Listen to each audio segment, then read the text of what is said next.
Hi, Kathryn here with Circle Art Designs.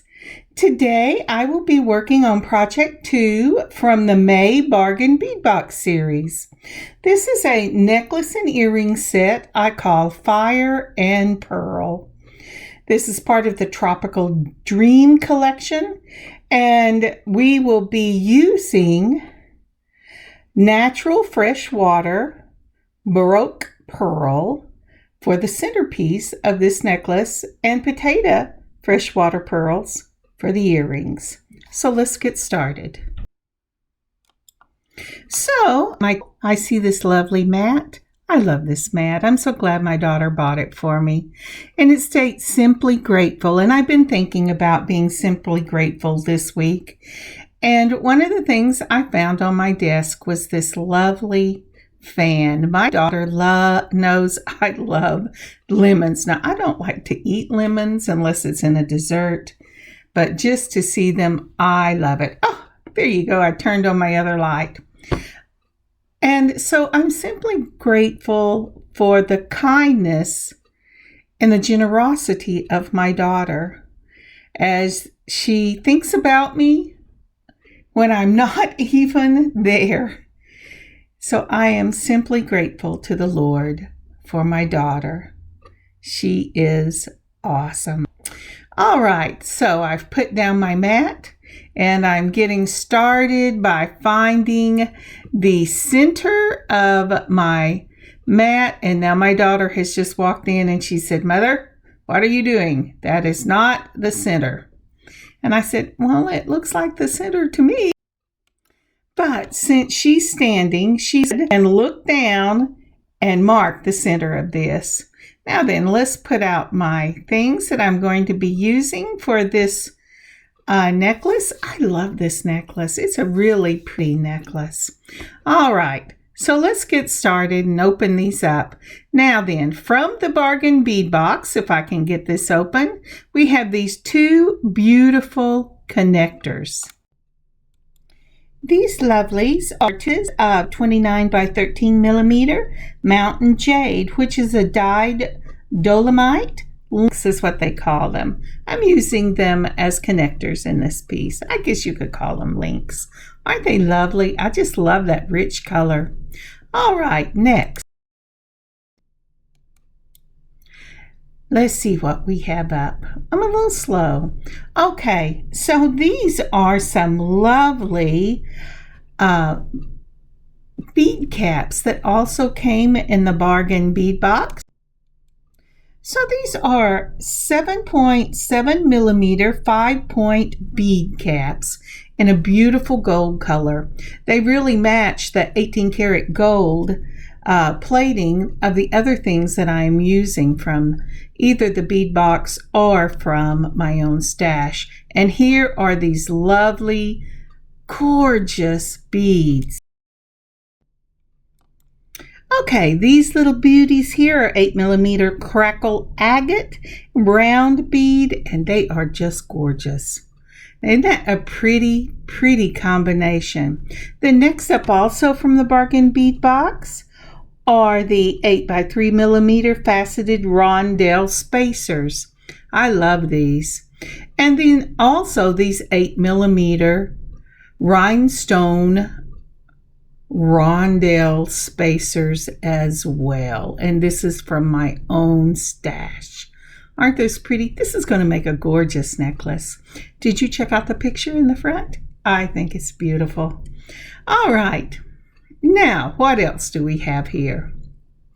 This is everything so far I've pulled, but I also pulled a matte gold bead-along 7-strand beading wire. I was going to make this an illusion necklace, but I decided there was going to be too much weight in the middle if I did that. And so I am going to do straight beading on this. All right, I've also pulled out 2 wire guards. Those the little ends are upside down U's that have 2 little tubes on either side that will protect the wire. And I'm using this chain. Isn't that pretty? This is a chain that I got from, I believe, a Hobby Lobby. All right, what else do I have here? I'm pulling out some head pins. These are also, some eye pins, and they run about 2 inches.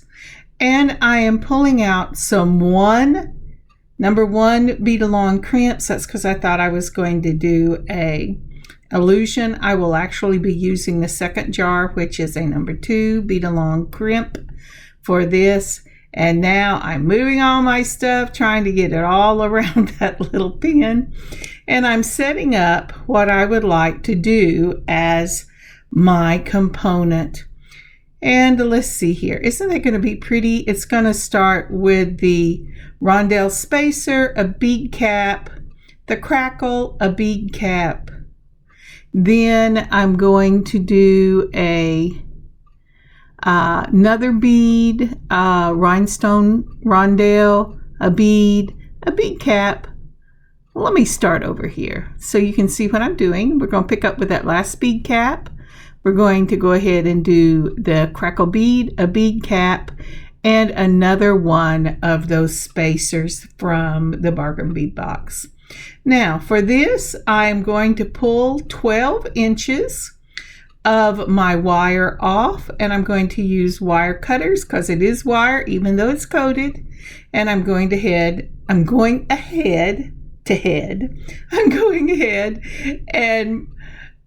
cutting that with my flush cutters, and then I'm going to close up my wire because just what I was afraid would happened, and it jumped off the spool, and I'm having to put it back. And now we will get started by first putting on a wire guard. But before we do, would you please like and leave a comment for this video? And remember to subscribe and click the notification button to keep informed with our newest content. Thank you. So the first thing I'm going to do is pull out these number 2 crimps. I will need 1 for each side of this necklace, and I'm sorry, I'm struggling to get that cap off today. So once I've gotten out my crimps, I'm going to go ahead and put on first. This kind of a decision I haven't quite made yet, but yes, I think I'm going to put on a 3mm ball because that's normally, a spacer ball is normally how I do this. But I've put on my crimp, and now I'm going to go ahead and I'm putting on my wire guard. Now when you put on that wire guard, you want to go up one side of the tube, around the loop, and down the other side, and then put your wire into the crimp. So you'll have 2 wires coming out of that crimp. It's very important that you make sure that the wires are not twisted inside that crimp. And if you see there's a big hole and a small hole on your crimper, put it in the back in that big hole first. You will make a lovely M whenever you mash the handles down. Then give it a half turn, put it into the front of your crimper, and then crimp down again, and it mashes that M together. Give your piece a little tug, and you have your crimp on. Now I have also decided that I'm going to use these beautiful Baroque freshwater pearls as the centerpiece of this necklace, and they run about 15 by 30 millimeters, and they are gorgeous. They're a free-form Baroque pearl, and as I said before I finish my crimping, I am going to use a 3mm ball to finish off the crimp. So I'm just putting one on just like that. I'm going to move it up. I'm going to bend my wire slightly, just like that. And then I'm going to take my flush cutters again, and I'm going to cut right up against that ball. The reason I bend the wire is to make sure I know which wire I'm cutting. All right, now we're ready to start. We're going to start with the rondelle spacer, then that 5-point bead cap, the 8mm Crackle Agate. Now this is a dyed agate and it is still gorgeous. I love this color. A bead cap, another of these 8mm agates. Then I'm going to put on a rhinestone rondelle, then another of the agates, then a bead cap facing away from the bead I just put on, another bead, and then a bead cap on right there to end with, or begin the next piece with the rondelle spacer. Now then, if you were going to do this as a illusion necklace, right here you would put on a crimp and mash across it. Oh, I finally remembered that I hadn't turned on my light whenever I got up to go do something and come back. Okay. All right. But I decided that for the weight, I would rather have a solid piece. So I'm going to go ahead and put on a bead cap facing my bead, then the bead, then a bead cap facing the other end of the bead, then another of those Crackle 8mm agates. Isn't that fun to say that? Some things just make your mouth happy whenever you say them. Okay, a rhinestone rondelle, spacer, the agate bead, a bead cap facing away from that bead, jumped out of my hand, then another bead, just like that. Yeah, isn't that pretty? And then my bead cap, and then another one of the spacers. You know, these spacers are really nice. I wish I had gotten more of them because I have spacers almost exactly like this, but they're not the weight of these spacers. They are really beautiful. So here I'm showing you the two pieces. So if you want to make this an illusion necklace, you would stop at the spacer. You put on your crimp, you take another, about a thumb's width, put on another crimp and start your over. But I am going to put 3 complete components on the center of this necklace. And that's what I'm doing here. I'm finishing this up. Do you see that? It has this funny little dark divot in it. I'm trying to decide, am I going to use that or not? It looks like I did. Oh no, this isn't the one with the dark divot. I am so sorry. I was just showing the bead. You'll see me put the dark divot down. Okay, so I'm going ahead and I'm putting on the 3rd of these components. And we're going to end with that. Now, I'm going to measure this and come back. I'm going to put on this beautiful Baroque pearl. And people have asked me, is this a natural pearl? Well, yeah, it's a freshwater pearl. It's a free-form freshwater pearl. And it's a big, beautiful pearl. And it gives you it has kind of a flash to it. And this is in a creamy white. All right, so to start this, I have put on another of those big spacers, then my 8mm, and then a bead cap. Now you saw me working on it before, but I messed up. I wasn't paying attention and I messed it up. I had to take it off. And so I am starting as if I was going to build this right from the beginning with another of the rondelle spacers and build up from there. And I'm going to put 3 complete units on this. So it will be a mirror image of the other side with that Baroque pearl right in the middle. These are gorgeous pearls, and I think it really sets off the fire in these beads. And this is the completed section, and I am now ready to go ahead and put on the wire guard on the other side.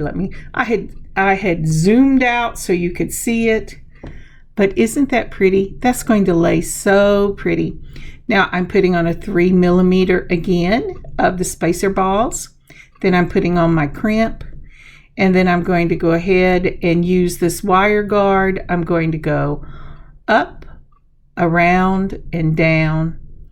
Now for this side, let's see if I can get a little closer. Can you see that tube, or is my thumb in the right? Nope, there's the little tube. Oh, come on, baby. You can do this. I've got it through the tube. Now I'm going through the crimp, and I'm going through the 3mm spacer ball. Now you can stop right there, cinch down your necklace, not too tight because you want it to flow, just like that. But make sure you check it and there's no spaces in there, and that's what I'm doing here. But before I crimp this side, I'm going to go through that rondelle spacer, the bead cap, the bead, another bead cap, and now honestly I thought it was going to come out right there, but when I went to pull, it had gone all the way down to the rhinestone rondelle spacer, and that's okay with me. That makes it even easier to hide any little piece of wire that you don't get. So I'm going to the back hole of my crimper, just like that. I'm going to crimp it, turn it a half turn, put it in the front, crimp it. And what I was checking, make sure when you put it the half turn that the M is facing away from you so that it will mash that M down. You want the M to be facing towards the point of your crimper. Then I'm taking my flush cutters. I knew I was going to do that mistake. And I'm cutting the wire off, and that is the center section of the necklace. But this is going to be a complete beaded, not complete, it's going to be a beaded chain, and that's why I pulled out eye pins. These are also 18 karat gold eye pins and 18 karat gold plated eye pins. I'm pulling out my spacer balls. I'm going to put a spacer ball, a crackle bead, a rhinestone spacer, crackle bead, and a spacer ball. And I pulled that bead off with that funky little divot. That's what you saw me do there. And so this is going to be the component for the chain. I'm using my loopers. When you do that, go ahead and put it, it jumped out. It's really funny when you have to speed it up a little bit so y'all don't get tired of watching me shake. And then when it jumps out, it looks like it's flying across the table. But anyway, so when you put it in, you make sure the bead is right up against the side of the jaws of the looper. Then go ahead and mash it. It will make a little question mark. Then you're going to take, if you notice, you may want to back it up. I was getting that tip right up against the base of the bead whenever I pull that loop back to straighten it up, to make sure that it's sitting right on top of my bead component. Also make sure your loops are in the same plane so everything turns at the same direction. All right, I've put on spacer ball, bead, rhinestone rondelle bead, and spacer ball. I put it across. I've made sure it was against the thing. I've mashed it. It has cut me a beautiful little question mark. I am closing this up, and I'm going to make sure it is straight on both sides, both the front to back and side to side. And we're going to need 4 of these, 2 for each side. Now then, let's see if I can get this laid out for you. So we have this piece just like that, and then we're going to take these links, that Malaysian jade in the dyed Dolomite. Then I'm going to put on the crackle components just like that, those crackle bead agates. And then I am going to put on about 1.25 inches between each of these components. That is because I'm checking here to see how much length I want in this necklace. And I have to make the link up in the chain because I don't want chain around the back of my neck. I know most people it doesn't bother at all, but it makes me crazy. All right, so that's what I'm doing here. I'm not measuring all the way down to the pearl because it's going to be a round. And so I'm not worried about that. And here we go. So that's how I came up with what I wanted to do with this. Now this chain is wonderful, and let me tell you why. Not only is it in this beautiful rich gold color, but it is also it's a chain that the links open like a jump ring. So instead of cutting it, I'm looking for the little slit in the ring and I'm opening it up. Now that means that you have to check it to make sure it's closed, but that's okay. I'm counting out 12 of these links because that's what my chain comes to for the amount of chain I need. And then I'm going to open up the next one. I'm looking for the slit. There it is. Opening it up, taking off the chain I want, and then I'll close it back up. Just like that. And everything you do with a jump ring, you must do when you do your chain like this. Make sure you touch the top. Make sure it's not rough. If it's rough, you do not have it closed. It may look closed, but it is not closed. When it sits right next to each other, there's no roughness. Counting out 12 of these again. And then I'm going to, I have forgotten to look at my pen. I got excited. We're at this section. Okay, there we go.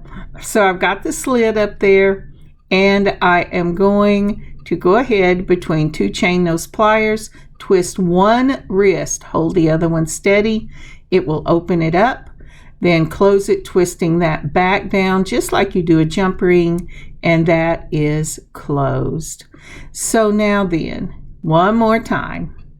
We're going to count the number of links you need. Now, if yours do not open, just cut with your pliers. And if you need 12, cut in number 13. But this is beautiful. It'll give you a consistency with the look of your necklace that you don't have to try to match the jump rings to it. And they are just beautiful. In fact, you could technically use these as jump rings for earrings. Now, I gave you the number 3. I did 3 more off camera, and I put them in the places that we're going to need them. Again, I'm using a curved nose and a chain nose to open these up. I'm going to open up one end just like a jump ring, twist of one wrist. I'm going to put on the end of the center of my necklace, and I'm going to close it back just like that. Touch it to make sure that it's closed, and then go to the next one. Now, you've seen me do this with chain and jump rings, but it's so much easier whenever you don't have to mess with the jump ring itself. Do you see the little slit? I did not know if I could get close enough for you to see it, but there's a little slit there, and it's not welded. It is meant to open if you want to open it. Then you take it, you twist one wrist, you put on the other end of your necklace, and go ahead and close it with the twist of one wrist, holding the other steady. Touch it to make sure that it's closed, and now I have it started on both. I'm going to go ahead and do the link, and to do that, we're going to go ahead and I'm making sure the necklace is laying flat. The chain is laying flat. I've twisted it before. It's sad when you have to take the whole thing apart because you twisted it. Okay, so you opened up the jump ring. I'm putting on that link. I always try to remember to open my chain first, whether it's on the necklace or it's a chain I'm adding, and then add the component. It's just easier if you make a habit of doing that. Or if you want to do it the other way, that's fine. But whatever you do, make a habit. So when it matters the direction or the order you're putting it in, you would have made that habit. That's a good thing to do in life too, to make habits that are good and habits that will be good to use in other areas of life. So I open my chain and then I put on that other side of the link. Sorry about that. My mouth was getting quite dry. I had to stop and get a drink. Some water. Actually, I am having unsweet tea. So here we go. Alrighty, so I am opening up the other end of that chain, and this time I'm going to put on one of the Crackle Agate components, and this little jump ring is giving me a little bit of issues here. It was actually open, and it should not have been, and so it jumped out of my hands. All right, so I put it on, and now I'm making sure that it is closed, because nobody wants an open jump ring on their necklace. All right, there it is, just like that. And so that is the way it's going to look on both sides. We're going to put on the center of the necklace with that beautiful Baroque pearl. Then we're going to put on the Malaysian Jade dyed Dolomite link. And then we're going to put on both of our agate components. Now, one of the things you could do, and I thought about it and decided against it, was you can use one of the components coming off of the chain that you put on the center of the necklace. So it would be component, link, component. But I like the symmetry of the components together. I really have to think hard and really try really hard to make it not symmetrical. And if you watch me for very long, you know that. And so that is the finished side, and I'm going to go do the other side. And here it is. But the necklace is ready for the finishing touches. Now then, let's see if I can get this where you can see it.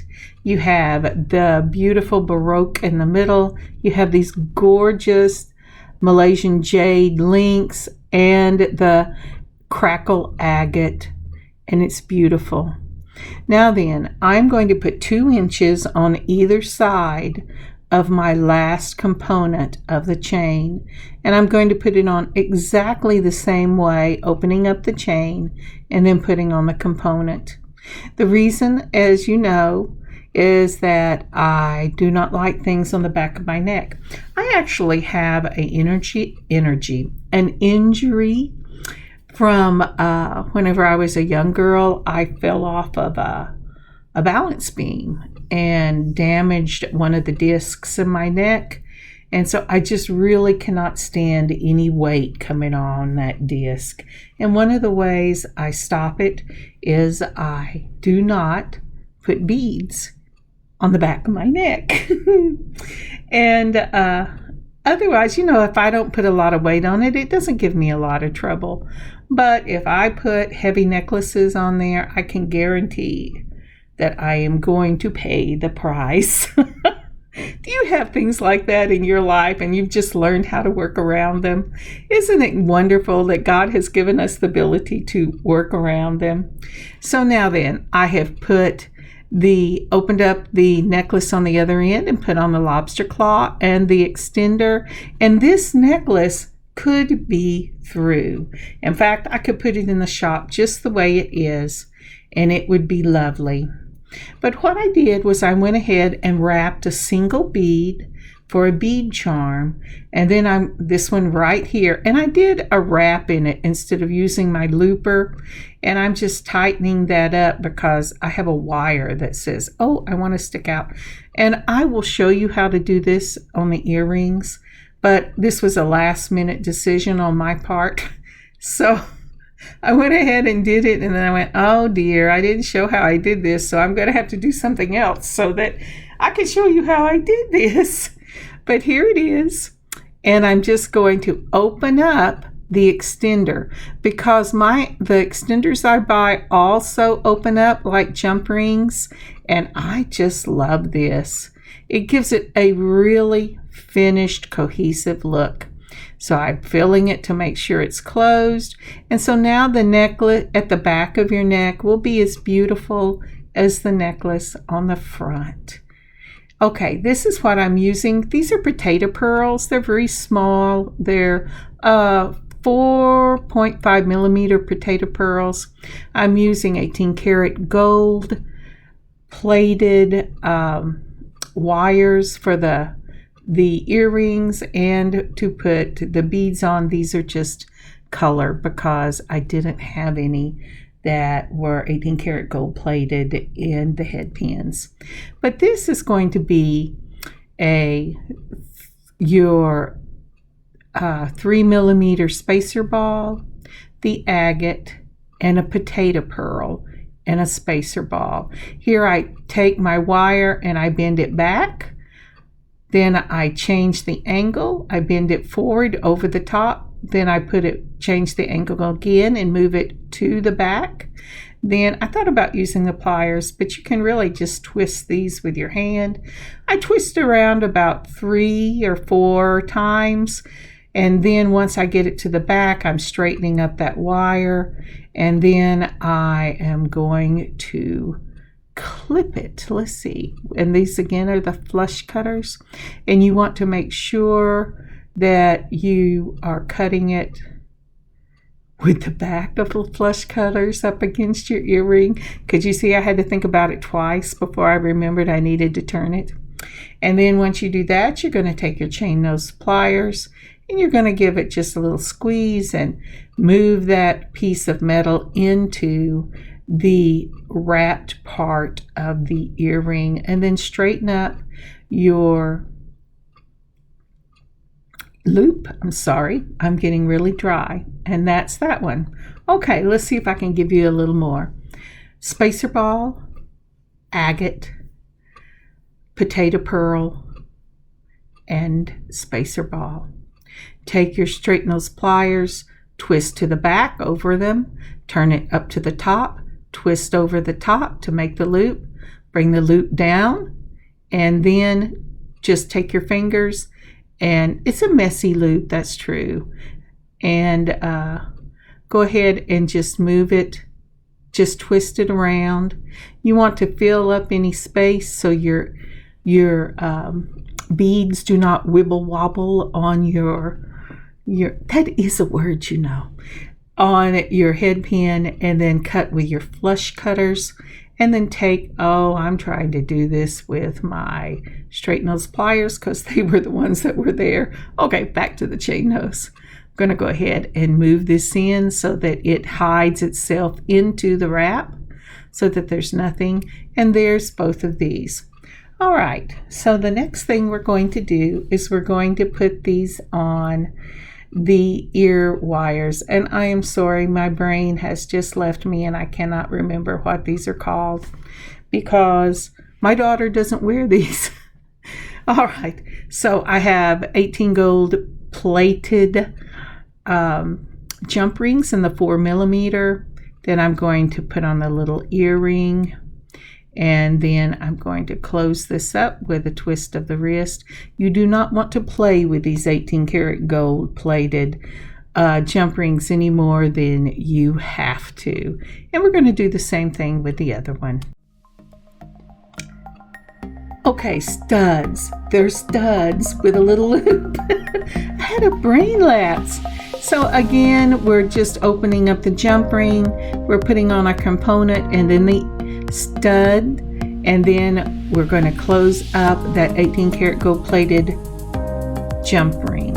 Remember, when you're using plating, well, even when you're using any metal, but especially plating, be very careful with the instruments you're using because they can scratch them. And here are the pictures. Isn't that beautiful? I just love it. and I think Baroque pearls are one of my favorites. All right, thank you so much for joining me today on this beading adventure. I am so glad to be meeting with you this Friday. I've been sick most of the week in bed, and so I'm very thankful to be with you today. God bless you. May you have an amazing weekend and a wonderful, wonderful beading adventure of your own. This necklace with its matching earrings will be up in the shop at circleartdesigns.net under necklace and earring sets. Please stop by our shop this weekend and give us a look. Thank you so much. Again, God bless. I'll see y'all next week. Bye, y'all.